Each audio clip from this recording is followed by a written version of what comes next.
Hello everyone, English teacher here. Welcome back to our channel. I hope everyone is doing well. ఈరోజు వీడియోలో పిల్లలతో ఎక్కువగా మాట్లాడుతూ ఉండే సెంటెన్సెస్ని ఇంగ్లీష్లో ఎలా చెప్పాలో క్లియర్గా చూద్దాం. సో వీడియోలో ఉన్న సెంటెన్సెస్ యూస్ఫుల్గా అనిపిస్తే మర్చిపోకుండా ఒక లైక్ ఇచ్చేయండి. ఇప్పుడైతే ప్రీవియస్ వీడియోలో 2 క్వశ్చన్స్ అడిగాను కదా, వాటిలో ఫస్ట్ వన్ ఏంటంటే మంచి పని చేశావు. ఈ షార్ట్ సెంటెన్స్ని ఇంగ్లీష్లో you did a great job ఇలా చెప్తాం. Now the second question is కొట్టుకోకుండా కాసేపు ప్రశాంతంగా ఉండండి. ఈ సెంటెన్స్ని stop fighting and stay calm for a while ఇలా చెప్తాం. ఇప్పుడు మీకోసం ఈ వీడియోలో 2 క్వశ్చన్స్ ఉంటాయి కదా, వాటిలో ఫస్ట్ వన్ ఏంటంటే ఎంత గట్టిగా అరిచినా ఇవ్వను. ఈ సెంటెన్స్ని ఇంగ్లీష్లో ఎలా చెప్తాం? How do we call this in English? Let me know in the comments. Now the second question for you which is నీకు ఇచ్చిన డబ్బులు ఏం చేసావో చెప్పు. ఈ సెంటెన్స్ని ఇంగ్లీష్లో ఎలా అడుగుతామో మర్చిపోకుండా కామెంట్ సెక్షన్లో కామెంట్ చేయండి. ఇప్పుడైతే లేట్ చేయకుండా మన వీడియోని స్టార్ట్ చేసుకుందాం. Let's get started. First sentence of this video is ఏదైనా అడిగితే సరిగ్గా సమాధానం చెప్పు ఇలా అంటూ ఉంటారు కదా. సో దీన్ని answer properly when someone asks you something. Answer properly when someone asks you something ఇలా చెప్తాం. ఆన్సర్ ప్రాపర్లీ అంటే సరిగ్గా సమాధానం చెప్పు అని. అదే నేను అడిగిన దానికి లేదా నేను అడిగిన ప్రశ్నకి సమాధానం చెప్పకుండా నువ్వు ఏంటేంటో చెప్తున్నావు ఎందుకు, లేదా ఏంటేంటో మాట్లాడుతున్నావు ఎందుకు ఇలా అడగాలనుకుంటే why are you talking about something else instead of answering my question. Why are you talking about something else instead of answering my question ఇలా అడుగుతాం. అదే నువ్వు నీ కొత్త పెన్సిల్ ఎక్కడ పోగొట్టుకున్నావో ముందు నాకు చెప్పు ఇలా అడగాలనుకుంటే first tell me where you lost your new pencil. First tell me where you lost your new pencil ఇలా అడుగుతాం. సెంటెన్స్ నెంబర్ 2 ఏంటంటే గారాబం వల్ల నువ్వు చెడిపోతున్నావు. ఇది కూడా చాలాసార్లు అంటూ ఉంటారు కదా. సో దీన్ని you are getting spoiled because you are being pampered too much. You are getting spoiled because you are being pampered too much ఇలా చెప్తాం. ప్యాంపరింగ్ ఆర్ ప్యాంపర్డ్ అంటే గారాబం చేయటం అని. అదే నువ్వు ఇప్పుడు వాళ్ళని అంత ఎక్కువగా గారాబం చేస్తే తర్వాత నువ్వే బాధపడాల్సి వస్తుంది ఇలా చెప్పాలనుకుంటే if you pamper them too much you will regret it later. If you pamper them too much you will regret it later ఇలా చెప్తాం. అనదర్ ఎగ్జాంపుల్ ఇస్ నువ్వు పిల్లల్ని ఇప్పుడు ఎంత ఎక్కువగా గారాబం చేస్తే వాళ్ళు తర్వాత అంత బాధపడతారు లేదా అంత ఇబ్బంది పడతారు ఇలా చెప్పాలనుకుంటే the more you pamper your children now the more they will struggle later. The more you pamper your children now, the more they will struggle later ఇలా చెప్తాం. సెంటెన్స్ నెంబర్ 3 ఏంటంటే ఏదో ఒక చెత్త పని చేస్తూనే ఉంటావా ఇలా కూడా అడుగుతూ ఉంటారు కదా. సో దీన్ని do you always have to be up to some nonsense. Do you always have to be up to some nonsense ఇలా అడుగుతాం. ఇదే సెంటెన్స్ని do you always have to do something silly ఇలా అడుగుతాం. అదే నువ్వు ఏదో ఒక పిచ్చి పని లేదా ఏదో ఒక తింగరి పని చేస్తూనే ఉంటావు, నాకు తలనొప్పి తెప్పిస్తావు ఇలా చెప్పాలనుకుంటే you always do something naughty and give me a headache. You always do something naughty and give me a headache ఇలా చెప్తాం. అనదర్ ఎగ్జాంపుల్ ఇస్ నువ్వు గనక మళ్ళీ ఇలా చేసినట్లయితే నేను నీకు అస్సలు హెల్ప్ చేయను ఇలా చెప్పాలనుకుంటే if you do this again I won't help you anymore.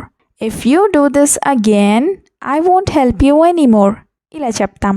Sentence number 4 ఏంటంటే పుస్తకాలు ఎక్కడ పడితే అక్కడ పెట్టద్దు ఇలా కూడా చెప్తూనే ఉంటారు కదా. సో ఈ సెంటెన్స్ని don't put your books just anywhere. Don't put your books just anywhere ఇలా చెప్తాం. ఇదే సెంటెన్స్ని don't leave your books lying around. Don't leave your books lying around ఇలా కూడా చెప్పచ్చు. అంటే ఎక్కడ పడితే అక్కడ ఉన్న పుస్తకాలని నువ్వు అలా వదిలేయద్దు అనే మీనింగ్ వస్తుంది. ఇప్పుడైతే 2 ఎగ్జాంపుల్స్ని చూద్దాం. ఫస్ట్ వన్ ఏంటంటే ఇల్లంతా ఇలా పుస్తకాలని నువ్వు ఎందుకు పడేశావు ఇలా అడగాలనుకుంటే why have you left your books all over the house. Why have you left your books all over the house ఇలా అడుగుతాం.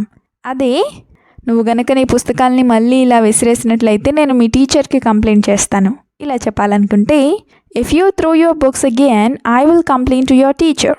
If you throw your books again I will complaint to your teacher ఇలా చెప్తాం. Sentence number 5 ఏంటంటే అందరూ నిన్నే చూస్తున్నారు అరవకు ఇలా కూడా అంటూనే ఉంటారు కదా. సో దీన్ని everyone is looking at you so don't shout. Everyone is looking at you so don't shout ఇలా చెప్తాం.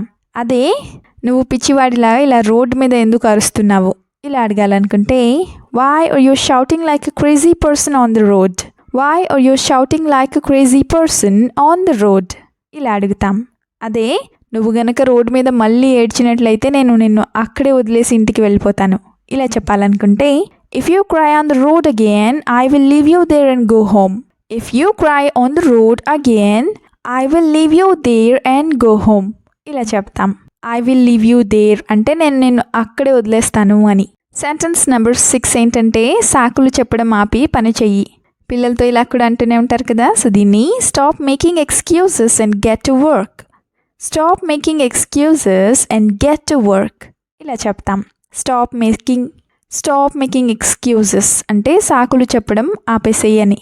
అదే నేను నిన్ను ఏదో ఒకటి చేయమని చెప్పినప్పుడల్లా నువ్వు ఏదో ఒక సాకు చెప్తూనే ఉంటావు ఇలా అడగాలనుకుంటే whenever I ask you to do something you always come up with an excuse.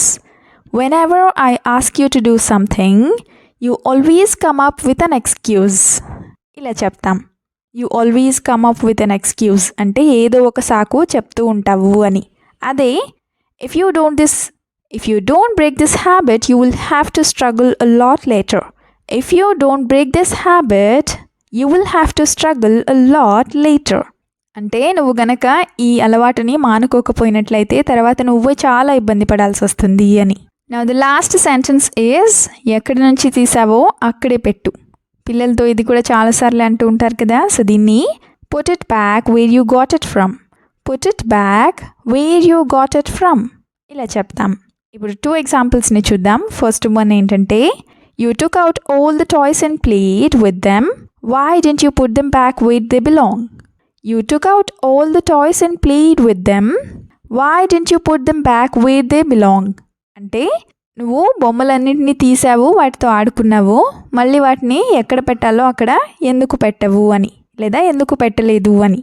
Another example is you are making the whole house messy. You are making the whole house messy అంటే నువ్వు ఇల్లంతా చాలా చిందరవందరగా చేసేస్తున్నావు అని. అదే నీ వల్ల ఇల్లంతా చిందరవందరగా అయిపోతుంది ఇలా చెప్పాలనుకుంటే the whole house is becoming messy because of you ఇలా చెప్తాం. Thank you so much for watching the video till the end. మీరు గనక ఫ్లూయెంట్ ఇంగ్లీష్ స్పీకర్ అవ్వాలి అనుకుంటే try to practise as much as possible. Will meet you again in the next video. Until then keep learning, keep practising and keep supporting Tinglish Teacher. Have a good day. Bye bye.